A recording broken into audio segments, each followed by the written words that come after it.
Welcome to the Pub Date Podcast, the show where two book broads discuss what should happen before, during, and after your book publication date. Brought to you by Broad Book Group, with your hosts Vanessa Campos and Jen Dorsey.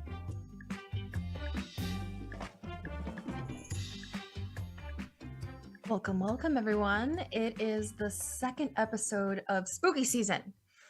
Hi, Jen. How are you doing? Hi, I'm terrified. I'm terrified about what we're going to talk about today. Well, it's less spooky and more demystifying, I was just thinking to myself, I woke up and it wasn't 90 degrees. I was like, ooh, it's getting chilly. And every time I live in Southern California, so every time it gets chilly, I start thinking like, I should probably take my annual trip to New York and, feel some weather. And one of the things that I love to do when I'm in different cities is go to bookstores. What? All the bookstores. No. You do? I know, right? Occupational hazard. I should get paid to do that. I wish we could. I mean, we pay ourselves to do that, kind of, in the name of research. Research, exactly, right? Research.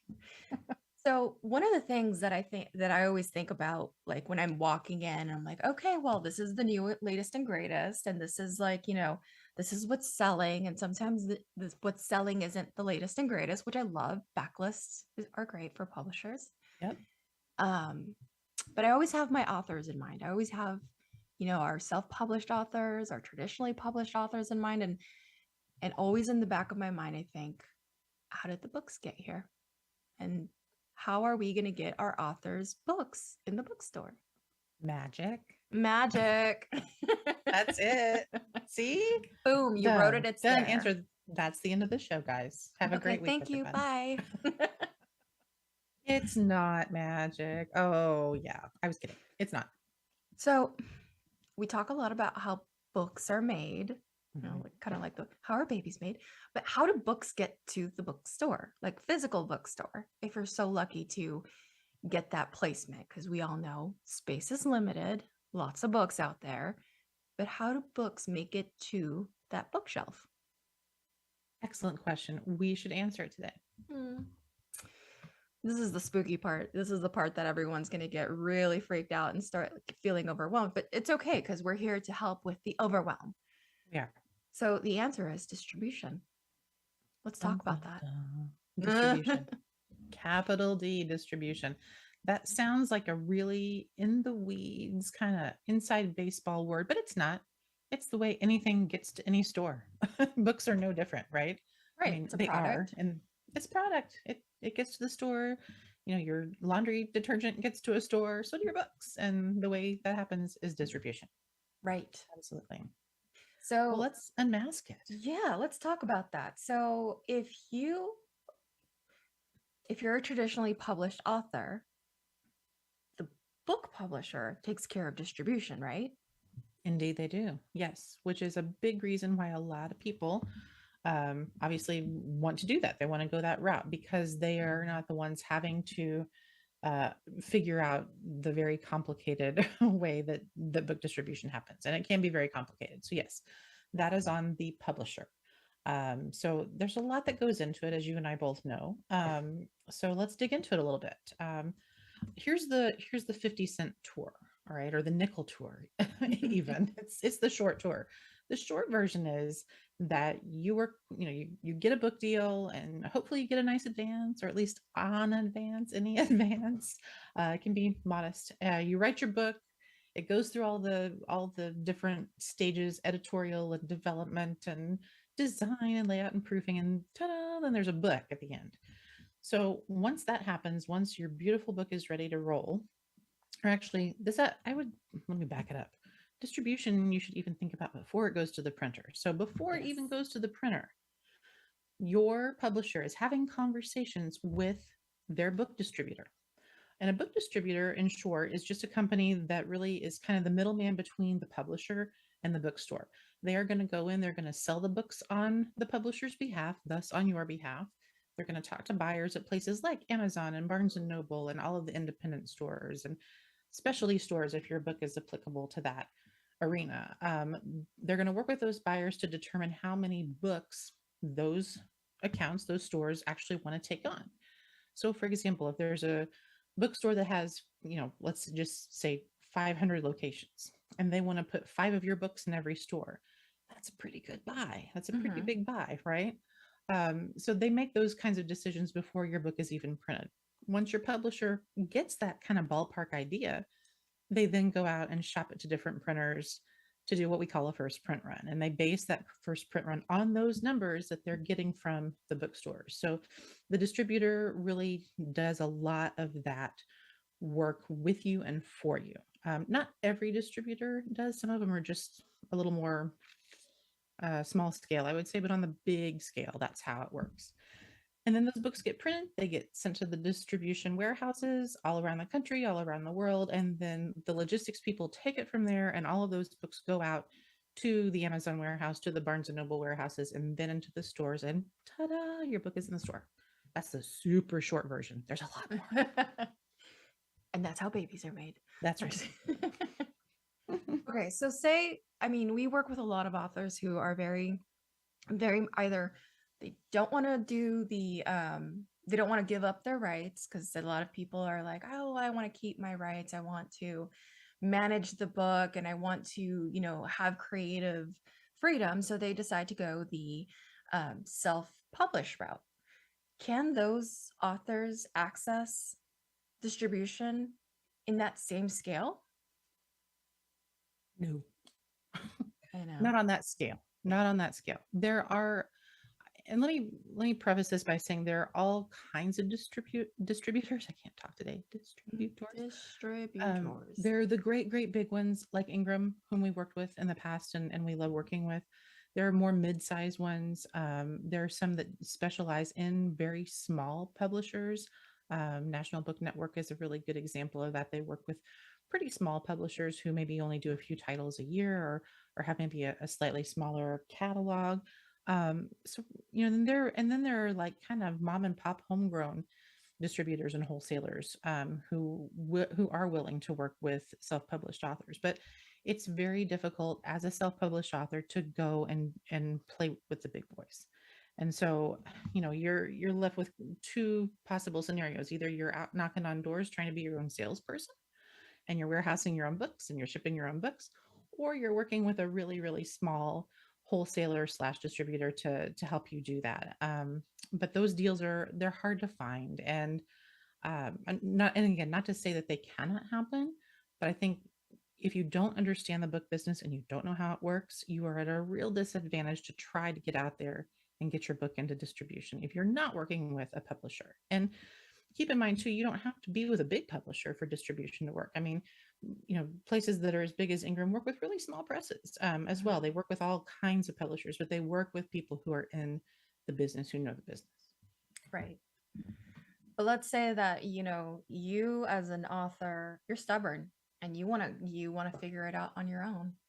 There's still options there. And I think, we've talked about this in a few episodes, and we talk about the difference and the pros and cons of doing this when it comes to, I'd like to call it digital distribution. I don't even know if is that the term?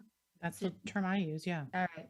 We'll go with that. Digital distribution is something that you can definitely do if you're planning on going at it solo. I would definitely encourage you to work with a book consultant that understands distribution on that, traditional level, so that you can benefit from that and really mimic some of the things that are necessary so that you get some of that attention.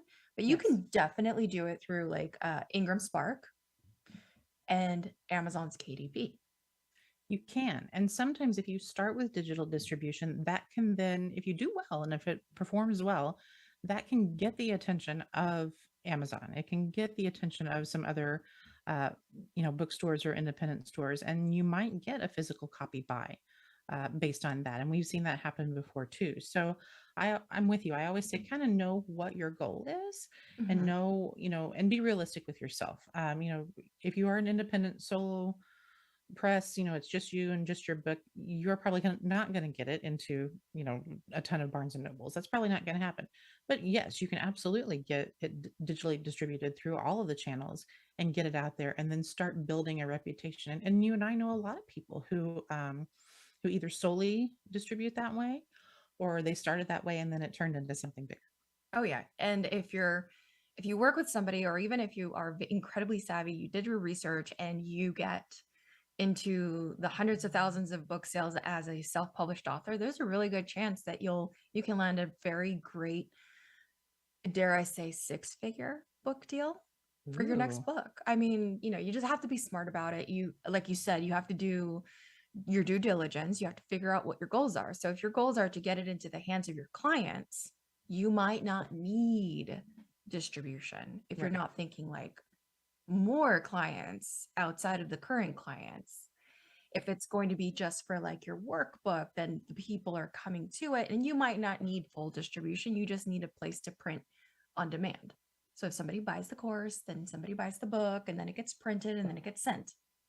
Easy Right. peasy. You still make a decent, $2, $3. Um, I shouldn't say that because it really depends on your pricing model and It your page does. count. And since you bring that up, that is a caveat that I would give about big distribution too, right? Yes. Right? Because when you're working with let's say, you're working with a traditional publisher, you're going to get distributed, whether it's through Ingram or Simon and Schuster or Wiley, or, all of these publishing companies also have distribution arms too, or not all of them, but a lot of them. So when you work with a distributor in that way, it is a business. So, Mm-hmm. they're going to take a percentage of the sales as well as your publisher taking a percentage of the sales. So, unless you're going to move a lot of volume and it's a big book and you're not going to retire on your book, as we've said many Yes. times in the past on this show. And so, even if you get that big fancy book deal and that big fancy distribution deal, know that everybody along the line gets paid at some point. So, it just is what it is. It's part of the business, but you should know that it's the pricing of that is baked in, and for good reason. I mean, they're doing a lot here. They're going in and being your salespeople. They're warehousing your book. They're being your logistics company. They're accepting the returns from the bookstore. So, what distributors do is a lot. Yeah, it is. And I think usually, like, it's magic. It goes from your book, you're done with your book, you send it to the printer, and then it appears at the bookstore, and that's not the case. And I think that comes to a shock to a lot of people when Yes. they start looking at, oh, I got a book deal and I get a royalty now. And then you were like, well, why do I get such a small royalty? And then you start really digging into it. There are a few books out there for people who are interested in how to, profitable publishing and what have you. We have we have bleh. We have a few of those books on our bookshop website. If you really are interested in the nitty gritty of it all, but you start thinking about it, it's like, wow, it really is a business, and it's a tough business to be in, especially if you don't have experience. It is. And a big reason that is such a tough, weird business is a thing called returns. Oh my God, yes. I don't think most people realize that the book business is fully returnable at any time. It is. Anytime. Anytime. You can get books back that you sold 10 years ago. And that has happened to me. I have at different places I've worked. That has happened. And 9 times out of 10, you cannot resell those books. Books are tough to remainder these days. They're not, the Mm-mm. remainder business is not doing that great. And so that's another reason, because you get stuff back that ultimately has to be pulped, and then you've spent a lot of money shipping books and taking books back and for nothing. So it's really a funky business, and I would encourage anyone who works with any kind of publisher, when you get that first royalty statement, ask someone to walk you through it, because they can explain how all those charges work and how distribution is baked into that, so that you can see what the math looks like. Right. Let's take a step back. What are remainders for all of our, novice authors out there? Oh, a remainder is when a book does get sent back from maybe a more traditional sales channel like B&N. It maybe is a little beat up, so it's not quite nice enough to put back into the mix of the regular inventory. So there are companies that buy those and sell them, whether they sell them at used bookshops or there are a lot of remainder events around the country. I mean, not so much lately because of COVID, but I think those will pick back up, where it's like a book sale and it's at, the Hilton in a Right. ballroom or something. And you go and you peruse the books. A lot of what you see there are remainders, and they're being sold at rock bottom, pretty much at cost prices, because they got a nick on the cover or they got page ripped out. And that's what those are. Yeah. They're slightly damaged, but they still need a home. That's right. They still need a They're like home. people, you know. Well, we like to think of them as people. There's With a all little of your, something wrong with them, but they're still yeah, they're good. They're good. They're just a little disabled. right. All right. So, I mean, it can get very interesting. And something that you brought up is returns. Okay, so we're talking distribution, and I know that Ingram and Amazon's KDP and Ingram Spark, if you are a self-published author, you can definitely activate your book, or however they want to call it. You can make it so that your book is available and sold worldwide. So then, all right, say, you sell the book worldwide, it's, being sent across the pond to the UK, and you have some sales in Australia, and you have some sales in Germany. Germany tends to buy a lot of English written books. Do. You have some sales in Canada, you have, a few sales everywhere. But then you get some returns, because that does happen even when you're self-publishing. What Mhm. what are some of the things that maybe authors need to consider when you're thinking about selling worldwide? Wow. You mean just on the subject of returns, or just in general, like when you're writing the book? Oh, I hadn't thought about that. I was thinking just on the subject of returns, because Oh, it does come to a surprise that anyone would want to return a book. it does. I would say on that piece of it, my advice would be, when you do get returns, just take a good look at them. Are they still in good shape? You can put them back in your inventory, but if they are kind of not the best, and they are remainder worthy, let's say, you can resell those to companies like Abe Books. You can go on, what's the other one? Is it? There are a couple different sites where you can go online and sell your books directly through an app. That's kind of similar Oh, to yes. eBay, but for books. Or you can Tango. Pango, that's it. There are quite a few of those out there. So, you can still make money on your book. You just may not make as much. Right. Or you can use those for your giveaway copies or for review copies. If you're trying to get your book reviewed, or if you want maybe to go speak at a convention and you need to send them a sample book, use them for those purposes. Right. I'd like to get a little sticker, or a stamp that says, review book or not for sale, just so that they Mhm. know it's like, hey, yeah, this might not be in the best condition, but it's still good material. Right. Now, I have a question for you about distribution. When You someone ask. is trying to market their book, and they're kind of looking at their options, do I want to work with a publisher? Do I want to self-publish? When it comes to the distribution piece, do you find that the marketing approach for the author is slightly different? I know it is, obviously, for a publisher. Like, if you're working with a publisher, you're going to have some marketing people helping you, but not always, or at least not for everything. Right. So when it comes to marketing your book, obviously, you see it in your royalties. When you work with a traditional publisher, you have a team, they get a percentage, it's commission based. And then, they go out and sell. So when you're doing it yourself, you essentially have to be the publisher, the distributor, the sales rep, the everything. So I think that, like we were saying earlier, if you're a self-published author and this is your first book, your third book, or a workbook or a planner, really think about who the audience is and where this book is going to be sold. Because if it's something that is, something quick, maybe it's like a digital planner, it can be just, uploaded onto Ingram Spark, and it gets distributed, and everything is super, super easy because it's all in one place. I would say that if you are looking to do marketing for a book that is intended to create more clients, then I would definitely consider a larger distribution. I love Ingram for this reason, because they allow you to do more than just the 6 or 7 keywords that Amazon, does for you. And Ingram will distribute to Amazon, the Mhm. libraries, the independent bookstores, all of the places that you didn't even know you could sell books at. It's pretty great to tap into that.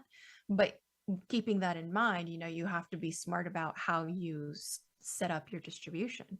So you can set up your distribution to be worldwide. So if you already know that you're speaking in Australia, you're going to New Zealand, you are that type of author, then it's worthwhile to turn those things on. But then you get into the returns, and I think Ingram does a really good job of being very transparent about the fact that you can include like returns allowed, but then they get destroyed, which may make sense if you're seeing a lot of sales in another country. You don't want to print them there and then have them shipped here, because that's a cost. Right. Everything adds up. Everything is money. Everything's money. It is. And speaking of money, we only have just a minute left, but I want to ask you, can you explain what marketing co-op is? Because that kind of is woven into the distribution piece too, a little bit. Oh yeah. So marketing co-op is a very interesting thing. Amazon has their co-op, and then you have like smaller distribution and library co-ops that you can kind of have your publisher nominate your book for. So it means like it's an extra push during, either a campaign. A lot of libraries, and you'll see this, we have like National Hispanic Month, Diversity Month, BIPOC Month, the holiday season, gift season, etc. So there are a lot of opportunities that are easily available through distribution, that I think that if you kind of tap in, if you are a self-published author, I mean, watch the retailers and what they're doing, watch the bookstores and what they're doing and what they're celebrating, because I think that you could still piggyback on a lot of those things. And co-ops during with distribution, there is a fee, of course, and when you're doing it yourself, there's a fee of you doing it. So right. And basically marketing co-op is it's kind of pay to play marketing within various stores, right? So like if a B&N is doing a special end cap for something, you have to pay to be a part of that. They don't just let you do it, right? The tables are paid. Tables, airports. Mm-hmm. Oh my God. Oh, that's a whole show. That's a whole show. Tune in next week when we talk about airports and why those bookstores are super expensive marketing. Yeah, seriously. We'll talk about it. Is. We will. That's a good show. Yeah. It's a good show. Yeah. All right. So I think I'm officially spooked out. How about you, Jen? I'm terrified. Yeah, let's do it. Let's go sell some books. Woo! Terrified in all the best ways, though. Yes. Absolutely. If it doesn't scare you, it's not worth it. Bingo. Absolutely right. Well, I'm scared to tell you, but our time's up. So boop, boop. This ends the show, but we will be back in a couple of weeks to talk more. Thank you so much to our producer, Paul Roberts, and our executive producer, Emily Carpenter Pulskamp of Little Red Communications. We'll see you next time. We hope that you gained some valuable insights into the world of book publishing. Head over to broadbookgroup.com to learn more about us and all our services. And be sure to check out all our social media at Broad Book Group. Until then, keep publishing.